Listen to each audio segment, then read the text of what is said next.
सबको यह तो पता है कि युग 4 होते हैं, सतयुग, द्वापर युग, त्रेता युग और कलयुग।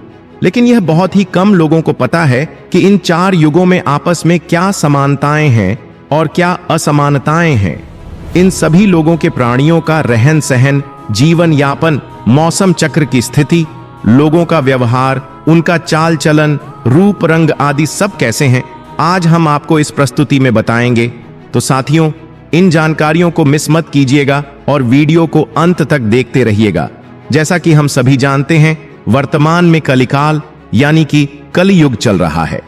धार्मिक ग्रंथों के हिसाब से देखा जाए तो कलयुग को लेकर ऐसी भविष्यवाणियां की गई हैं जिन पर विश्वास नहीं होता है। लेकिन हैरानी की बात तो यह है कि इनमें से कई भविष्यवाणियां सच्ची हो सकती हैं और भगवान श्री कृष्ण द्वारा जो भविष्यवाणियां की गई थीं बिल्कुल सच साबित हो सकती हैं। पृथ्वी का अंत कब और कैसे होगा, इसको लेकर भगवान श्री कृष्ण ने कुछ भविष्यवाणियां की थीं जिनके बारे में आज हम आपको बताएंगे।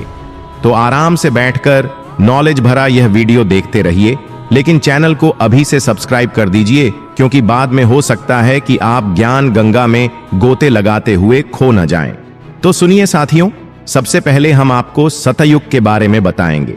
वह युग जब धर्म के 4 पद थे, यानी कि धर्म 100% था और पाप नगण्य यानी कि 0%। इस युग में कोई पाप करता ही नहीं था और इस युग में आश्चर्यजनक रूप से मनुष्य की लंबाई 32 फीट यानी कि 130 हाथ बताई गई है।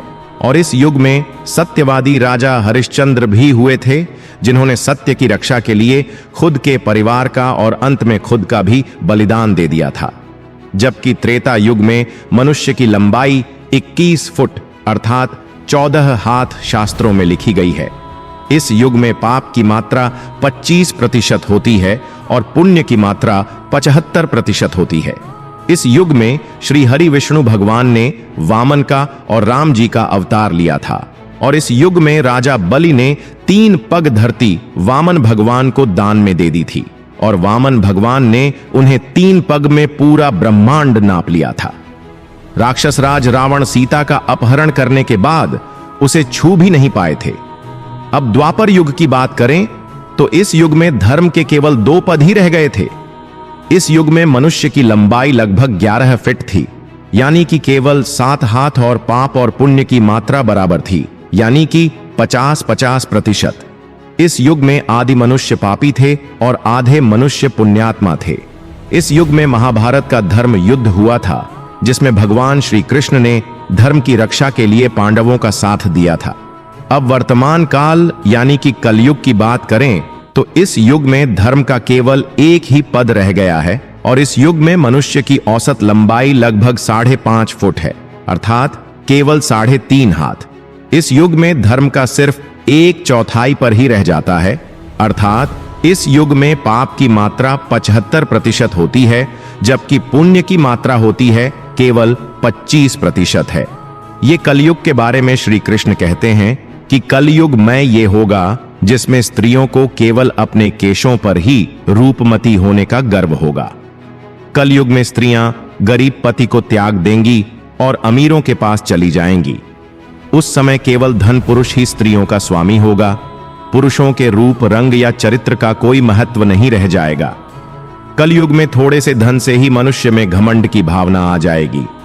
उस समय लोग आपकी धन प्रभुता और लोकप्रियता के कारण ही आपसे संबंध रखेंगे। सारा धन घर बनाने में ही समाप्त हो जाएगा, जिससे दान पुण्य के काम नहीं हो सकेंगे और सारी बुद्धि केवल और केवल धन कमाने में ही लगी रहेगी।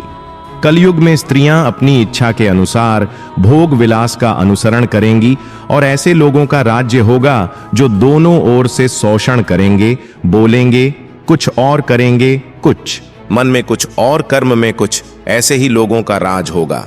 अपनी छोटी बुद्धि को ही शाश्वत समझकर कुछ मूर्ख लोग ईश्वर की ओर धर्म ग्रंथों की प्रामाणिकता मांगने का दुस्साहस करेंगे। उनके पाप जोर मारेंगे और वे वेदों को छोड़कर संस्कार शून्य हो जाएंगे। तब पूरी पृथ्वी पर केवल और केवल मलेच्छों का ही राज होगा। सबके सब राजा आचार विचार में मलेच्छी होंगे। यह सब एक ही समय में विभिन्न प्रांतों पर राज्य करेंगे, लूट खसोट कर अपनी प्रजा का खून चूस लेंगे। जब ऐसा शासन होगा तो देश की प्रजा में भी ऐसा ही स्वभाव व आचरण हो जाएगा। आपस में वे लोग भी एक दूसरे को उत्पीड़ित करते रहेंगे और अंत में सब के सब नष्ट हो जाएंगे। महर्षि व्यास जी के अनुसार कलयुग में किसी के मन में दया भावना, शर्म भावना व शांति की भावना की प्रवृत्ति नहीं होगी। अन्याय से धन पैदा करने में ही सबकी रुचि होगी। कलयुग की प्रजा बाढ़ और सूखे से हर समय व्याकुल रहेगी। सबके नेत्र हमेशा आकाश की ओर लगे रहेंगे। वर्षा न होने की वजह से मनुष्य तपस्वी लोगों की तरह केवल पत्ते खाकर जी पाएगा और ऐसा भी कई समय तक नहीं हो पाएगा, क्योंकि कुछ समय के पश्चात वर्षा न होने के कारण वृक्ष भी खत्म होते जाएंगे। नाश का ऐसा तांडव बचेगा कि लोग स्वयं का आत्मदाह करने की कोशिश करेंगे। मैं इसी संदर्भ में भविष्य पुराण के अनुसार जब ब्रह्मा जी ने कहा कि हे नारद, भयंकर कलयुग आने पर मनुष्य का आचरण इतना बेकार हो जाएगा, योगी भोगी बन जाएंगे, इस संसार में परस्पर विरोध की भावना पैदा हो जाएगी। ब्राह्मण, क्षत्रिय, वैश्य को कोई नहीं पूछेगा, पर जिनके पास पैसे की अधिकता होगी वे शूद्र भी राज करेंगे। गांव में सभी दुखी रहेंगे। अपने धर्म को छोड़कर लोग दूसरे धर्म का आश्रय लेंगे। देवताओं का भी देवत्व नष्ट हो जाएगा और उनका आशीर्वाद भी किसी को फलीभूत नहीं करेगा। मनुष्य की बुद्धि को केवल मार काट, लड़ाई झगड़ा, गाली गलौज अच्छा लगेगा। इस कलयुग में विभाग को धर्म नहीं माना जाएगा। शिष्य गुरु के भी गुरु बनकर उन्हें अपने अधीन रखेंगे। पुत्र भी अपने पिता धर्म का पालन नहीं करेगा। कोई किसी भी कुल में पैदा क्यों ना हो, लेकिन जो बलवान होगा कलयुग में वही सबका स्वामी होगा। महर्षि व्यास के अनुसार इस काल में अधर्म इतना भयंकर होगा कि 10-11 वर्ष की लड़कियां 13 वर्ष के लड़कों के साथ संभोग करके संतान उत्पन्न करने लगेगी। घोर कलयुग आने पर मनुष्य की औसत आयु केवल 20 वर्ष तक ही सीमित रह जाएगी।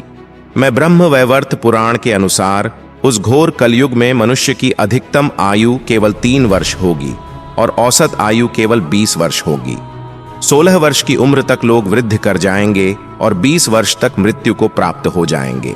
उस समय शरीर घटकर बौना हो जाएगा। कलयुग के अंत में संसार की ऐसी दशा होगी कि अंग कहीं पर भी नहीं होंगे। पूरी धरती बंजर हो जाएगी। तब एक बार फिर से पशुओं से आरंभ हुई धारा, यह पृथ्वी वापस पशुओं में विलीन हो जाएगी। फिर होगा नए युग का आरंभ। साथियों, यदि आपको आज की यह बहुमूल्य जानकारी पसंद आई है तो हमारे चैनल को सब्सक्राइब करें और इस जानकारी को अपने सगे संबंधियों एवं मित्रों के साथ साझा करें। कमेंट बॉक्स में अपने सुझाव अवश्य लिखें। धन्यवाद।